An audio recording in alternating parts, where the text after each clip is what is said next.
के बच्चों को देख लो आप, भैंस के गाय के बच्चे को यदि पानी में डालते हैं वो तैर के निकल जाता है। किसने तैरना सिखा दिया उसको? वो परमपिता परमात्मा है। कौन है वो ब्रह्मा है। गुरु साक्षात, साक्षात का अर्थ प्रकट, सामने जो है, जैसे आप मेरे सामने बैठे हो वो आपके सामने हो, ये साक्षात है, प्रत्यक्ष है। ऐसे है वो परमपिता परमात्मा प्रत्यक्ष गुरु। तो एक तो ये उदाहरण हुआ, और वो कौन है? ब्रह्मा, जगत को सबसे बड़ा।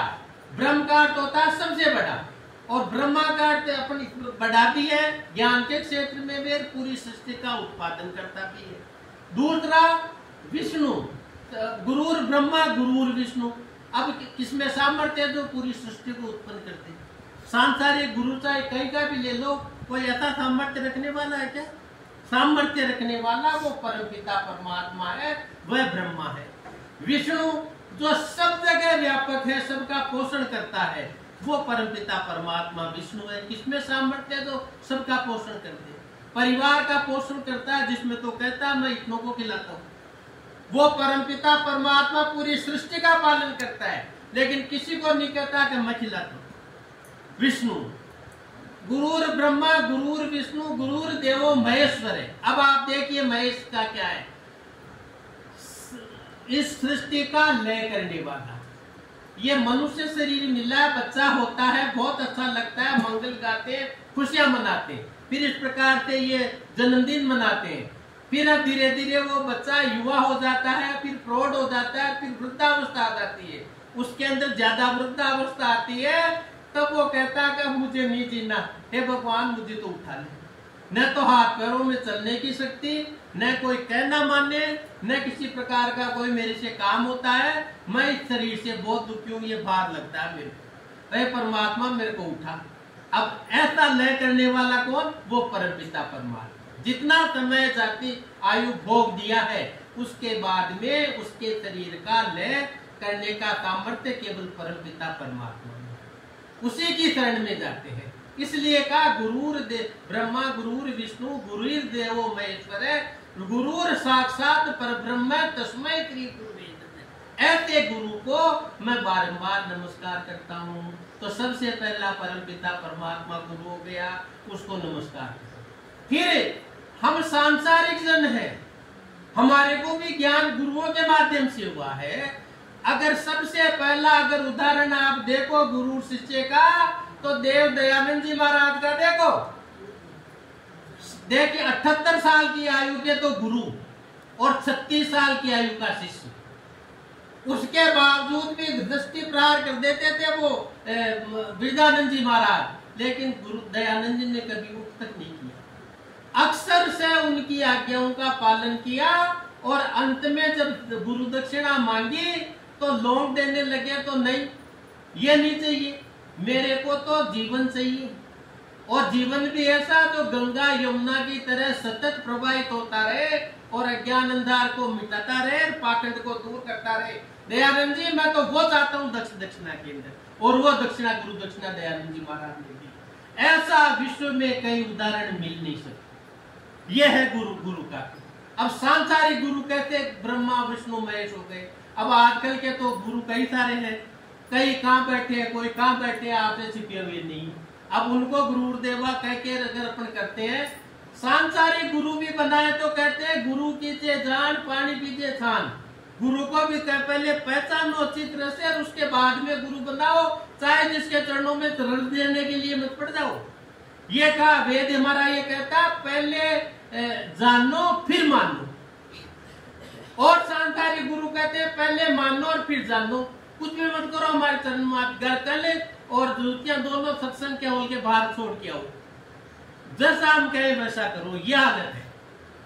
सबसे पहला हमारे को अगर प्रगति दी है ज्ञान के क्षेत्र में, तो वो दयानंद जी महाराज ने दी, वेद के आधार के ऊपर।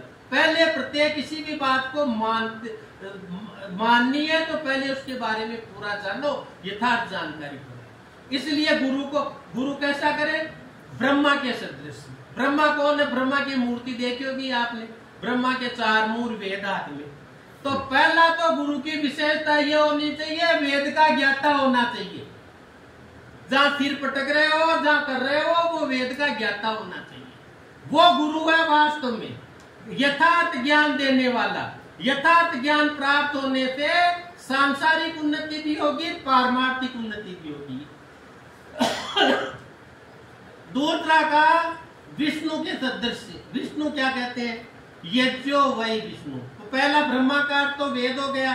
जो वेद को स्वयं पढ़े, उसके अनुसार आचरण करे, वो गुरु है ब्रह्मा के समान। आचरण के पहले ये चरणामृत के पहले आ लगाओ, क्या बन जाएगा शब्द? आचरणामृत। आचरण आचरण अमृत रहता है, चरण तो मर हो जाते, उत्पन्न हुए तो पूरे भी होंगे। ये आचरण जैसे आचरण दयानंद जी का महाराज का देखा, विरदानंद जी के महाराज के प्रति न शरीर विरदानंद जी का है, न शरीर दयानंद जी का मौजूद है, लेकिन वो आचरण सत्य है, वो आज भी मौजूद है। इसलिए कहा आचरणामृत। आचरण अमृत रहता है। आचार्य को भी यही कहा है। आचार्य कौन? आचारण ग्राह्यति इत्याचार्य। जिसके आचरण ग्रहणीय हो वो आचार्य है। वेद खुद पढ़े, दूसरों को पढ़ाए, आगे बढ़ाए, ऐसी क्षमता सामर्थ्य रखने वाला गुरु का हकदार है। दूसरा विष्णु। विष्णु के बारे में क्या कहा? यज्ञो वही विष्णु। जो खुद यज्ञ करे, दूसरों को यज्ञ करना सिखाए, वो विष्णु है। महर्षि याज्ञवल्क्य ने यजुर्वेद का भाष्य करते हुए लिख दिया यज्ञो वही विष्णु। ये यज्ञ विष्णु है। क्या हमारे जिस गुरु को मान रहे हैं वो इस सिद्धांत पे चल रहा है? स्वयं यज्ञ करके दूसरों को यज्ञ करना सिखा रहा है, परोपकार का कार्य कर रहा है, दान सेवा संगतिकरण देव पूजा करता है, खुद करके आगे सिखाए, वो विष्णु सदृश गुरु। फिर आगे देखो, देवो वै गुरुर ब्रह्मा गुरुर विष्णु गुरुर देवो महेश्वर है। महेश्वर आता है शंकर का नाम, लय करने वाला। गुरु क्या करता है? वैराग्य पैदा करता है। कहे मानव, ये मनुष्य शरीर उस परमपिता परमात्मा को प्राप्त करने के लिए मिला है, उसको छोड़कर अन्य कई जगह भटका तो जीवन व्यर्थ हो जाएगा, किसी भी काम का नहीं है। मनुष्य शरीर ये जो हमारे को मिल रहा है, ये तो प्रारब्ध से सबको मिल जाता है। कुत्ते की यदि बहुत अच्छी प्रारब्ध होती है तो कुत्ता भी महलों में बैठा रहता है, गद्दों के ऊपर, और सोने की जंजीरों से बंधा रहता है। तो क्या बड़ा हो गया कुत्ता? एक विद्वान झोपड़ी में रहता है, लेकिन ब्रह्म ज्ञानी है, वो सबसे बड़ा, वो अपने जीवन को चरितार्थ कर रहा है कि मैं मानव जीवन का उद्देश्य पूरा कर रहा हूं। तो ऐसा गुरु जो जीव की आत्मा को परमात्मा से योग करा दे, मिला दे, वो शिव शंकर है। हम कहते हैं धन देने वाले तो विष्णु है, यज्ञ की उपासना करो खूब धन मिल जाएगा। ज्ञान देने वाले ये वेद है, खूब अच्छा ज्ञान है सब तरह का वेद के अंदर। और ये इसका वैकुंठ का वास विष्णु को मानते हैं हमारे पौराणिक भाई। और यदि मोक्ष चाहिए तो वो शिव जी अधिकारी है उस मोक्ष को देने के, तो उसके अलावा किसी का अधिकार नहीं। अब शिव जी क्या बताते हैं? शिव जी में वैराग्य है, सब कुछ सबको देते हैं जो मांगते हैं, लेकिन खुद वैराग्यवान रहते हैं, शरीर पे भस्म रमाते हैं। क्या अर्थ हुआ? ये संसार तो, ये पार्थिव शरीर तो भस्मय है। धारण करते हैं महादेव की भस्म को, कैसे धारण करते हैं? हम तो जब आत्मा शरीर से निकल जाती है, प्रकृति के तत्वों में मिलाने के लिए दाह संस्कार कर लेते हैं, और दाह संस्कार में क्या बनता है? भस्म। और वो कहाँ है? पृथ्वी में तो होती है धारित, और पृथ्वी को किसने धारण कर रहा है? महादेव परमपिता परमात्मा।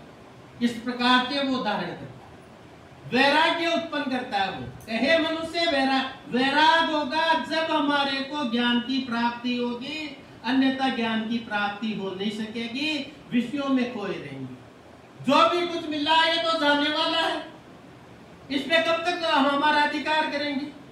हमारा अधिकार शरीर पर नहीं, संसार पे अधिकार करने चले। संसार पे अधिकार नहीं, संसार को संगठित करो, आत्मस्वरूप खुद बनो, दूसरों को सिखाओ। जिसने आत्मा की सत्यता को देख लिया और आत्मा में ज्ञान अद्भुत हो गया वेद का, हम स्वाहा कहते हैं और स्वाहा डालते हैं सामग्री को, भस्म करते हैं। तो स्वाहा आत्मा में भी तो करो, स्वनाम आत्मा का भी है। वेद के मंत्र का अर्थ समझ के चिंतन करके आत्मा में आहुति डालो। ये जो पुस्तक मैंने लिखी इसका मुख्य उद्देश्य यही है। हम तो बोले मंत्र बहुत अच्छी बात है, लेकिन मंत्रों के शब्दों के अर्थ भी जाने, मीनिंग भी, लेकिन उसके बावजूद भी भावार्थ क्या, असली अर्थ क्या है जिसको आत्मा में डाले, वो अर्थ इसमें लिखे, जब हमारा कल्याण होगा, अन्यथा हो नहीं सकता। तो सबसे बड़ा गुरु वो है जो इस जीव को परमात्मा से मिला दे, परमात्मा से योग करा दे। वो सबसे बड़ा योगी, सबसे बड़ा गुरु हमारे लिए वो है। अब आप देख लो इस मार्ग पे चलने वाले कौन। दयानंद जी महाराज ने क्या किया, सारी सांसारिक विद्याएं भी बताई, उसके बाद में प्रमुखता किसको दी, मोक्ष को दी उन्होंने। खोज के लिए, किसकी खोज के लिए निकले थे, क्या ये मृत्यु क्यों होती है, बहन की मृत्यु देखी, चाचा की मृत्यु देखी, और एकदम शरीर के अंदर हुआ, ये क्या हुआ, भय बात हो गया, मृत्यु का सबको भय लगता है। कौन दूर करेगा इस भय को, तो क्या भय को, भय का हरम तो वो परमपिता परमात्मा शिव ही है, उनके मूल में जाओ। और मूल शंकर तो दयानंद जी तो खुद मूल शंकर है, कहते हैं मूल नक्षत्र में हुआ है। ज्योतिषाचार्य कहते हैं मूल नक्षत्र में जो बच्चा उत्पन्न होता है वो मूल को देखता है, प्रत्येक बात की गहराई तक जानने की कोशिश करता है। ये तो हमारे ये ज्योतिषाचार्य कहते हैं। अब ये क्या है, क्या वो जाने, ज्योतिष हम केवल गणितीय ज्योतिष को प्राथमिकता देते हैं, लेकिन जो विश्वास करते हैं ज्योतिष में पौराणिक भाई, वो इस बात से करते हैं। मूल सत्य के मूल में जो भी बात देखे उसके अंदर मूल में जाएगी, ये क्या है। दयानंद जी ने देखा कि शिवपिंडी पे तो चूहे कूद रहे हैं, ये तो सत्य नहीं है। सत्य क्या है, सत्य को स्वीकार करने के लिए तपस्या की, भ्रमण किया सब जगह, विद्वानों से ज्ञान सुना, ऋषियों के चरणों में बैठे, गुरु चरणों में ध्यान लगा के सत्य को प्राप्त किया। शिव तो वो परमपिता परमात्मा है जो सबका कल्याण करे, और उसके शरण में जाने से ही हमारे को इसका मृत्यु का दुख दूर होगा, भय दूर होगा, और भव से हमारे, हम कहते हैं ना, कर्पूर गौरम करुणावतारम संसार पारम भुजगेंद्र आदम, ये क्या है, शंकर भगवान की स्तुति करते हैं। अब इसमें पौराणिक भाई कर तो लेते हैं लेकिन समझते नहीं है, करने में तो आरती बोलते, तुम हो एक अगोचर सबके प्राणपति। क्या बोला, तुम एक हो। अब मंदिर में जाके देख लो, एक भगवान है कितने, बोल तो वो रहे हैं, मान वो रहे हैं, तुम हो एक, और कहते हो अगोचर, इंद्रियातीत, तो गो नाम इंद्रियों का है, आंखों का भी है, आंखों से दिख नहीं सकते, चर्म से स्पर्श नहीं हो सकता, जीभ से उसका स्वाद नहीं आ सकता, इन पांचों ज्ञानेंद्रियों के परे हुआ, इंद्रियातीत तो गोचर। और फिर हम उसको भोग भी लगा रहे हैं, और दीपक भी जला रहे हैं, सारा काम कर रहे हैं, और आरती भोग आ रहे हैं। तुम हो एक अगोचर सबके प्राणपति, हे परमपिता परमात्मा, सबके अंदर जो ये प्राण चल रहा है, इसके पति, इसको देने वाले, इनकी रक्षा करने वाले आप हो। और हम रक्षा करते हैं, 8 बार आरती करके मंदिरों के अंदर पटबंद करते हैं, भगवान को जिमाते हैं, सुलाते हैं, वो करते हैं। बताओ, रक्षा परमपिता परमात्मा कर रहा है या हम वो सेवक कर रहा है। तो दयानंद जी ने यही तो कहा, भाई जैसा कहते हो वही तो काम करो। कहते हो तो यह जीव ने आ जाना और वहां जाए तो बात ही नहीं करे, तो ऐसे जीवने के नोटिस से क्या मतलब है। ऐसे ही हालत सबकी है, आज हमारी जो बात कहते हैं वो करते नहीं। कर्पूर गौरम का अर्थ है कपूर सबसे ज्यादा उज्जवल होता है, बिल्कुल पवित्र मानते हैं उसको, और सबसे परम पवित्र तो परमपिता परमात्मा है। हम उसकी शरण में जान जाते हैं संध्या के माध्यम से। तो संध्या में सबसे पहले तो इंद्रिय स्पर्श करते हैं कि मेरी इंद्रियां पवित्र हो, फिर वो दोबारा छींटे देते हैं। अब गंगा जल चढ़ाते हैं लाके गंगा का शिव पर ऊपर, वो तो खुद परम पवित्र है, वो तो दूसरों को पवित्र करने वाले, उनको हम क्या पवित्र करेंगे। गंगा ज्ञान है, ज्ञान का जल से अपने को पवित्र करो, इसको शरीर को। भू पुनातु शीर्षी, भूए पुनातु नेत्रियो, स्व पुनातु कंठे, मैं पुनातु हृदय। कितनी बार चीजें देते हैं अपन मार्जन मंत्र के अंदर। इनको पवित्र करो, ये देह है, ये मंदिर हमारा ये है, इसमें हमारा मन है और मन के अंदर आत्मा बैठी है, आत्मा के अंदर परमपिता परमात्मा बैठा है। उसके अगर दर्शन करना हो तो इस मंदिर को इस प्रकार से बनाओ ज्योतिर्मय, ताकि उसकी परमात्मा की ज्योति जले और हमारे को उद्देश्य हमारा पूरा हो सके। किसी का भरोसा नहीं, खबर नहीं घड़ी एक की, नई पल की आग, न जाने इस जीव का भोर कहाँ होगा। पता नहीं, एक सांस लेते दूसरे का पता नहीं। कह दिया ओम ओम बोल दो, हाँ बोलते हैं। क्या अर्थ का उच्चारण भी करो, क्या अर्थ हो गया? सर्ववृक्ष। किसे कहते हैं? सर्ववृक्ष। कोशिश करो समझने की। सबसे पहले हमारे पास में हमारा श्वास है, भूख, वो आता है जाता है, उस श्वास से परमपिता परमात्मा हमारी रक्षा करता है, प्रत्येक क्षण रक्षा करता है। हम तो सो जाते हैं, लेकिन परमपिता परमात्मा का ये जो श्वसन क्रिया हमारे शरीर में चालू है, बनाई हुई व्यवस्था पे, ये रात दिन चलती है। और इस श्वास को कोई पवित्र कर नहीं सकता। सबसे पवित्र ये है। तो देखो, इंद्रिय स्पर्श के बाद में मार्जन मंत्र आ गया, मार्जन के बाद में प्राणायाम मंत्र आ गया। अगर और ज्यादा स्थिरता चाहते हो, इंद्रियां दूर भगती है विषयों की तरफ, तो प्राणायाम करो। प्राणायाम से प्राण कंट्रोल होगा, प्राण कंट्रोल होने से हमारी विषयों की तरफ भगने की इच्छाएं समाप्त हो जाएगी और बहिर्मुखी नहीं होके ये इंद्रियां अंतर्मुखी हो जाएगी। ये श्रावण में ये शुद्धि करने का ये फल है। ये अंतर्मुखी हो जाएगी तो हमारे को सुख शांति मिलेगी। हमारे को कोई ऐसा नहीं मिलेगा कहीं भी ऐसा अवसर का हमारे को दुख प्रतीत हो। दुख सबके जीवन में आता है। ये शरीर त्रिगुणात्मक है, तो त्रिगुणात्मक की चीजें आती है सामने। बेटे बहू बेटी जवाई सब भाई बहन जो भी है, वो सत्व गुण से अगर है आच्छादित तो सबको अच्छे लगेंगे, सब सेवा करेंगे, सब कहना मानेंगे, सब कुछ करेंगे। लेकिन भाई वो तो सत्य रज तीन गुण है उनमें।